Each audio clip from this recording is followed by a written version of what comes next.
பிஸ்மில்லாஹிர் ரஹ்மானிர் ரஹீம். அன்பார்ந்த இஸ்லாமிய சகோதரர்களுக்கு இஸ்லாம் சாந்தி எனும் பெயர் தாங்கி மனிதர்களை அமைதியாகவும் நிம்மதியாகவும் சந்தோஷமாகவும் வாழ வழிகாட்டுகின்றது. பெருமானார் ஸல்லல்லாஹு அலைஹி வஸல்லம் அவர்கள் அழகிய பாசறையில் ஷஹாபாக்களை வளர்த்தெடுத்து இறைவனின் திருப்பொருத்தத்தை பெற்ற முன்மாதிரி மிக்க இஸ்லாமிய சாம்ராஜ்யத்தை நிறுவினார்கள். எம் பெருமானாரது அடிச்சுவட்டை பின்பற்றி கலீபாக்கள் இப்பணியை செவ்வன முன்னெடுத்தார்கள். பல்வேறு தியாகங்களாலும் பல இஸ்லாமிய உம்மத்தின் உதிரத்தை உரமாக்கியும் வளர்த்தெடுக்கப்பட்ட இஸ்லாம் இன்று உலகெங்கும் ஓங்கி வளர்ந்து தலை நிமிர்ந்து நிற்கின்றது. அறிவியல் ரீதியிலும் ஆன்மீக அறவழி பாதையிலும் இஸ்லாத்துக்கு ஈடுகொடுக்க எம்மதத்தினாலும் முடியாமல் போய்விட்டது. இஸ்லாத்தின் அபார வளர்ச்சியை தடுக்க பல்வேறு மத போதகர்களாலும் அவ்வப்போது அதீத முயற்சிகள் எடுக்கப்பட்டு வருகின்றது. எனினும் அசத்தியத்துக்கு எப்போதும் அழிவே என்ற அல் குர்ஆன் வசனத்தை இறைவன் காலா காலத்துக்கும் நிலைநிறுத்தியே வந்துள்ளான். காலத்துக்கு காலம் பொய் நபிமார்களும் இஸ்லாமிய சீர்திருத்தவாதிகள் என்ற பெயர்களில் இஸ்லாத்தின் உள்ளே இருந்து துரோகம் விளைவிக்கும் முனாஃபிக்கீன்களும் இஸ்லாத்தின் உள்ளே தோன்றி இஸ்லாத்தை அழிக்க முயன்றார்கள். இறுதியில் அவர்கள் அழிந்தொழிந்தார்களே அன்றி இஸ்லாத்தை அசைக்க முடியவில்லை. தொன்று தொட்டு தூய்மையான இஸ்லாம் இன்று வரை பேணி பாதுகாக்கப்பட்டு வருகின்றது. காலத்துக்கு காலம் அல்லாஹ் உலமாக்களை கொண்டும் தியாகிகளை கொண்டும் இஸ்லாத்தின் தூய்மையை பாதுகாத்தே வருகின்றான். இவ்வகையில் பிரிட்டிஷ் யூதர்களின் மதவெறியின் உச்சமாக அவர்களுக்கு ஒரே சவாலாக அமைந்த இஸ்லாத்தை அழித்தொழிப்பதற்காக சில இஸ்லாமிய அறிஞர்கள் பணம் கொடுத்து விலைக்கு வாங்கப்பட்டார்கள். இஸ்லாமிய உயர்கல்வி நிலையம் என்ற பெயரில் வெளிநாடுகளில் நிறுவனங்கள் உருவாக்கப்பட்டு அவற்றுக்கு தலை சிறந்த உலமாக்கள் வரவழைக்கப்பட்டு மூளைச்சலவை செய்யப்பட்டார்கள்.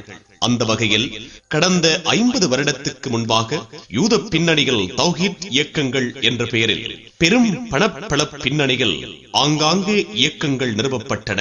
இவற்றின் மூலம் இஸ்லாமியர்கள் மத்தியில் அவ்வப்போது காணப்பட்ட சில தவறுகள் சுட்டிக்காட்டப்பட்டு பூதகரமான பிரச்சனைகளாக அவை மாற்றப்பட்டு வீடுகள் தோறும் வீதிகள் தோறும் பள்ளி வாயில்கள் தோறும் முஸ்லிம்கள் மத்தியில் குழப்பங்கள் உருவாக்கப்பட்டன. அமைதியாக இருந்த முஸ்லிம் உம்மத் தாம் பின்பற்றி வந்த இஸ்லாத்தை சந்தேக கண்ணுடன் பார்க்கும் நிலைக்கு தள்ளப்பட்டனர். இபாதத் முதல் ஈமானியத் வரை முஸ்லிம்களின் நம்பிக்கை தளர்ந்தன. இச்சந்தர்ப்பங்களில் முஸ்லிம்களின் கவனம் இத்தௌஹீத் இயக்கங்கள் மீது திரும்புவதை தடுக்க யூதர்களின் பணத்தின் மூலம் ஆங்காங்கே சமூக சேவைகள் சில முன்னெடுக்கப்பட்டன. முஸ்லிம்கள் அவர்களது கொள்கைகளை ஏற்று செயல்பட முன் வந்தால் அவர்களுக்கு இலவச கிணறுகள் வீடுகள் என்பன கட்டி கொடுக்கப்பட்டன.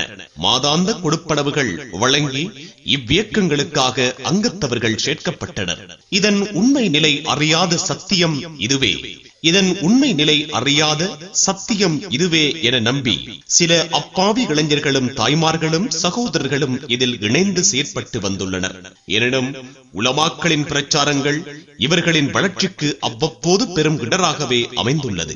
சத்தியத்தை அண்மை காலமாக அல்லாஹ் பல்வேறு பிரதேசங்களிலும் எழுச்சியடைய செய்வதன் மூலம் யூத தௌஹீத் இயக்கங்கள் தடுமாறி தம் உண்மை லட்சியத்தை அவசரமாக முன்வைக்க தொடங்கிவிட்டார்கள். இமாம்களை திட்டுதல், வலிமார்களை ஏசுதல், ஷஹாபாக்களை தூசித்தல், பெருமானாருக்கு வசைபாடுதல், அல்லாஹுவின் மீது அவதூறு கூறுவதோடு இஸ்லாமிய இபாதத்துக்களை இல்லாதொழிக்கும் விசமத்தையும் கக்கி வருகின்றனர். இதனை கண்டு இன்று இத்தௌஹீத் இயக்கத்தினர்களே பல்வேறு இயக்கங்களாக சிதறுண்டு இவர்களது உண்மை நிலை பற்றி எடுத்துக் கூறுகின்றனர். தமது பின்னணி தொடர்பில் அவர்களை அறியாமலே அவர்கள் எமக்கு வாக்குமூலம் தருகின்றனர். எனவே இவற்றை பொதுமக்கள் மன்றில் தெளிவுபடுத்தும் நோக்குடன் எம்மால் அவ்வப்போது பிரசுரங்கள் வெளியிடப்பட்டுள்ளன. பகிரங்க பிரச்சார மேடைகளில் தெளிவுபடுத்தப்பட்டுள்ளன. இந்த வகையில் கடந்த 31/7/2009 அன்று சுன்னத் வல் ஜமாஅத் சார்பாக பகிரங்க சவாலாக பின்வரும் பிரசுரம் வெளியானதை பொதுமக்கள் அறிவார்கள். அப்பிரசுரம் வருமாறு: நேற்று PA இன்று கோவை ஐயூப், நாளை யாரோ.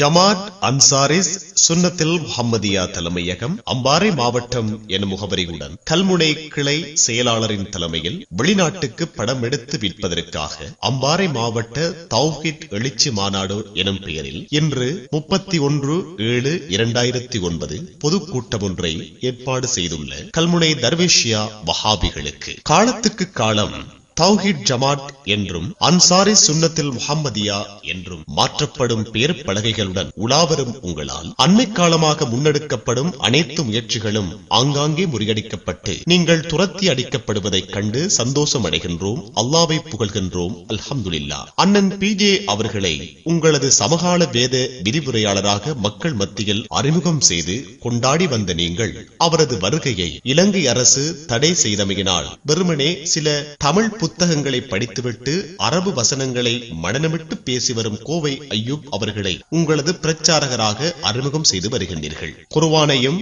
ஹதீதையும் பாமரர் ஒவ்வொருவரும் படித்து ஷரியத் சட்டங்களை அவர்களாகவே கண்டுபிடித்து பின்பற்ற வேண்டும் என்றும் அறிஞர்களான இமாம்களின் வழிகாட்டுதல் தேவையில்லை என்றும் கூறி வரும் நீங்கள் உங்களது பக்தர்களின் கைகளில் குர்ஆனையும் ஹதீதையும் கொடுத்து பின்பற்றச் சொல்லாமல் அவற்றுக்கு விளக்கம் சொல்ல மார்க்க சட்டங்களை எடுத்து கூற தென்னிந்தியாவிலிருந்து பிரச்சாரகர்களை இறக்குமதி செய்து மார்க்க சட்டங்கள் கூறி வருவது விந்தையானதும் வேடிக்கையானதுமாகும். மேலும் குர்ஆனையும் ஹதீதையும் பின்பற்றி ஒன்றுபட்ட சட்டங்களையே கூற வேண்டும் என கூறி வரும் நீங்கள் காலத்துக்கு காலம் உங்களது பழைய சட்டங்களுக்கு மாற்றமான புதிய புதிய ஷரியத் சட்டங்களை கண்டுபிடிப்பதன் மர்மம் என்ன? உங்களது தௌஹீத் இயக்கங்களே இன்று 4ஆக பிரிந்து 4 வகையான முரண்பட்ட சட்டங்களை கூறி வருவதன் யதார்த்தம் என்ன? உங்களின் ஆய்வுத்திறன் முதிர்ச்சியா, யூதர்களின் பின்னணி தூண்டுதலா, அல்லது இஸ்லாம் முற்றுப்பெறாமல் இன்னும் வகி இறங்கிக் கொண்டிருக்கின்றதா? மேலும் தமக்குள் பல்வேறு முரண்பட்ட இஸ்லாமிய கொள்கைகளையும் ஷரியத் சட்டங்களையும் கூறி தமக்கென இயக்கங்களை உருவாக்கி தென்னிந்தியாவில் சண்டை பிடித்துக் கொண்டிருக்கும் அண்ணன் PJ அவர்களையும் அண்ணன் ஐயூப் அவர்களையும் உங்களது தௌஹீத் பிரச்சாரகர்களாக மக்கள் முன் அறிமுகம் செய்வதால் இலங்கை வஹாபிகளின் கொள்கை எது என்பதை புரிய முடியாமல் உள்ளது. மாறிக்கு ஒன்று கோடைக்கு ஒன்றாய் மாறி மாறி செயற்படுவதன் உண்மை நிலை என்ன?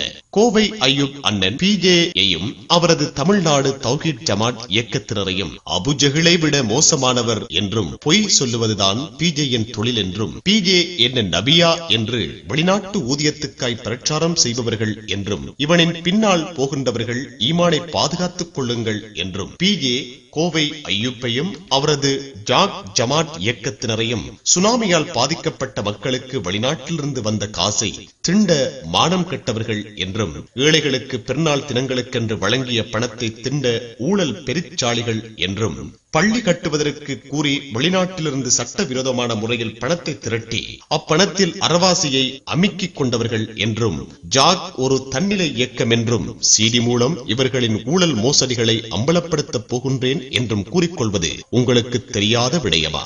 இலங்கை தௌஹீத் இயக்கத்தினர் அனைவரும் அடிப்படை இஸ்லாத்துக்கு முரணானவர்கள், காபிர்கள் என PJ அண்ணன் அவர்கள் அண்மையில் தன் கையொப்பமிட்டு வெளியிட்டுள்ள அறிக்கையை நீங்கள் படிக்கவில்லையா?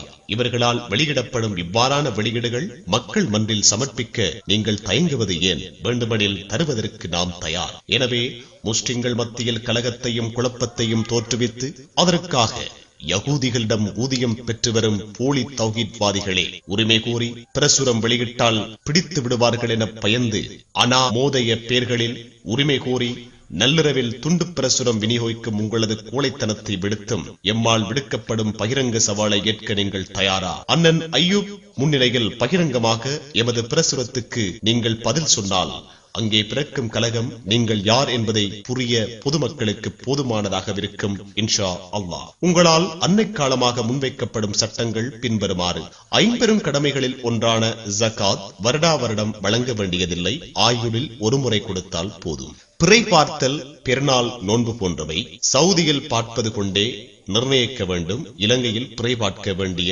அவசியம் இல்லை. அல்லாஹ்வுக்கு உருவமும் உடலும் உறுப்புகளும் உண்டு.